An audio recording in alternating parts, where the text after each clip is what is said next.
चार भागों में बांट लेते हैं। ठीक है, मेनली चार भागों में बांट लेते हैं और उन चार भागों के थ्रू हम समझेंगे कि आज हम स्टार्ट किस चीज पे कर रहे हैं, बाद में धीरे धीरे हमें कैसे बढ़ना है और कैसे चीजों को आगे लेकर जाना है। आप अपनी सहूलियत के हिसाब से अपनी बातों को, अपनी चीजों को चुनिए। मैं अपने तरीके से आपको एक्सप्लेन कर रहा हूं कि कैसे कैसे चीजें तैयार करनी चाहिए, कैसे पढ़ना चाहिए।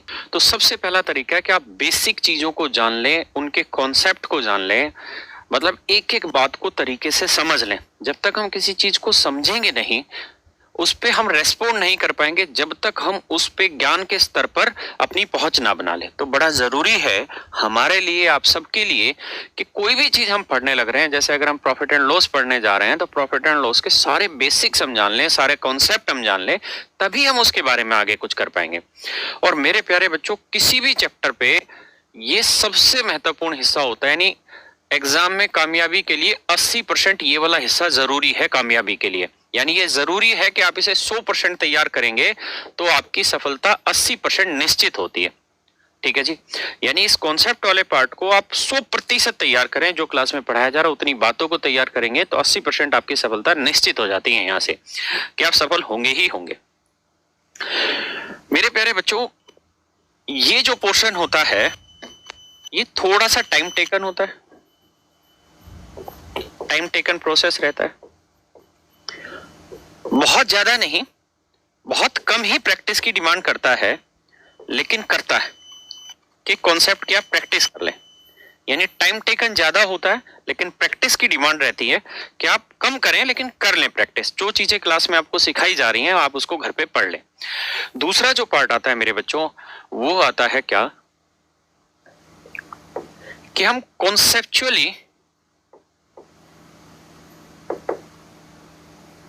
अप्रोच कैसे करें क्वेश्चन पे।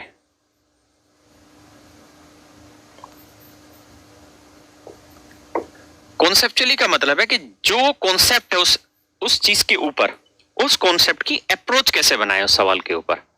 एग्जाम्पल के थ्रू धीरे धीरे समझाता हूं। तीसरा जो पार्ट आता है वो आता है मेरे बच्चे क्या, देखिए कुछ टॉपिक ऐसे रहते हैं, कुछ टॉपिक ऐसे रहते हैं जिनमें लैंग्वेज बहुत बड़ी बड़ी आती है। खासकर अरिथमेटिक में कार्रवाई रहती है जहां पे लैंग्वेज आपको मिल जाएगी 6-6 पेज, 6-6 लाइनों की, और क्वेश्चन को सोल्व करने का टाइम मिलेगा 20 सेकंड, 25 सेकंड। तो सच्चाई ये है कि उस 20 से 25 सेकंड में उस लैंग्वेज को समझना, उस लैंग्वेज को समझना अपने आप में बड़ी चीज होती है।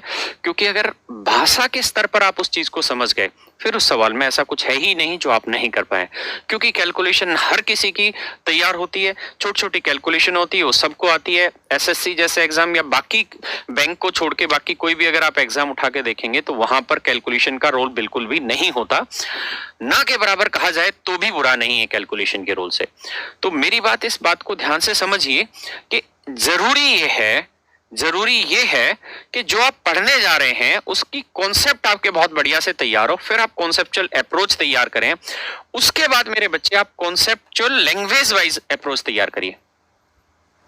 मैं इनको धीरे धीरे अर्थ के रूप में समझा रहा हूं। और चौथा है जो सबसे जरूरी है, जो आखिरी में जब आपकी चैप्टर पूरा होता है तब इसकी जरूरत होती है, और वो होता है क्या, हाउ टू अप्रोच